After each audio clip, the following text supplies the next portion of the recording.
As usual in society, when things go wrong, it's always the poorest of the poor that suffer.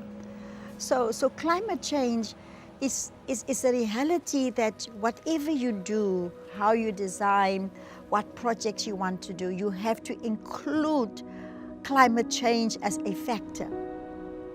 Have seen the projections, we understand what it means for a city like this. We have to keep building our plan farther out and farther out and farther out, because we literally have to protect our people. We have to protect our way of life. It's really essential stuff. We don't have to choose between social goals or quality of life goals or environment goals. They are the same.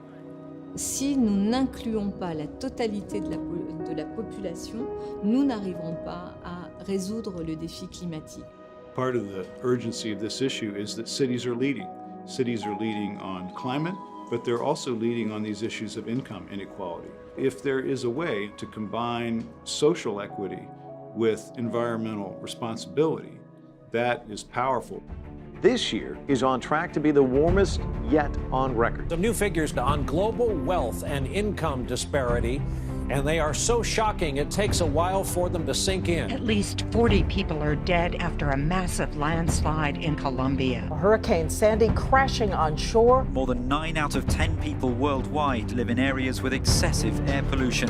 15,000 deaths because they were living in homes they couldn't afford to heat. If the warming continues, an additional 100 million people will be plunged into poverty.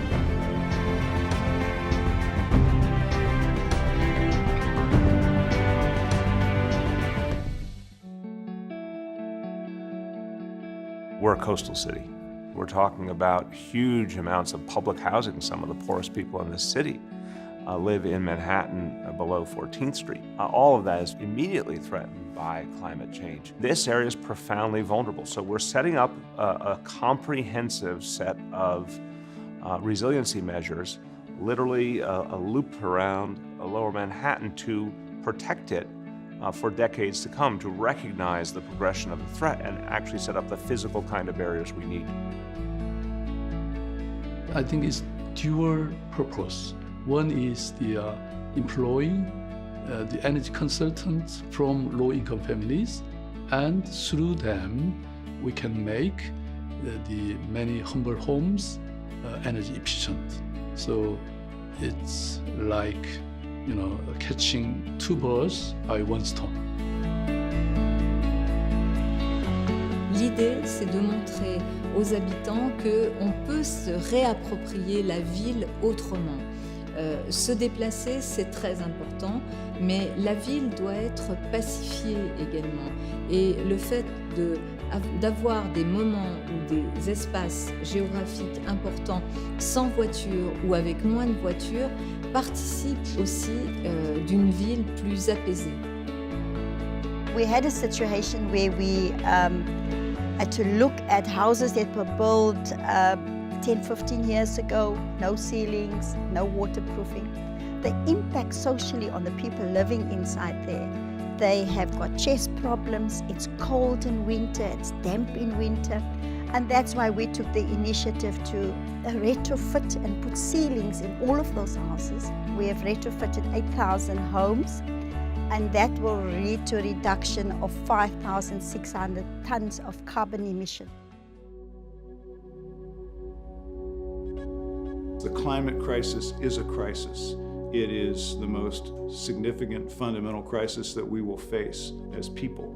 But there are real opportunities in climate responsibility. You know, we have to accept the past and we have to honor the past. But I'm a strong believer that you can design your own future. Il faut considérer que les êtres humains font partie de cette planète et que la pauvreté est un frein justement à la résolution. The job of mayor is not guaranteeing the prosperity of current generation, but the next generation. The fight against climate change has the possibility of unifying us, has the possibility of concentrating our energies and allowing us to think about rebuilding our society, reshaping our society, and just in time for us to address an inequality crisis which is reaching very dangerous proportions. A city is only a means to a way of life. A great city can help people not feel inferior or excluded. We are creating a way of life. Cities are the drivers of change around the world. And if you want to counter or deal with the effects of climate change, it needs to be in cities.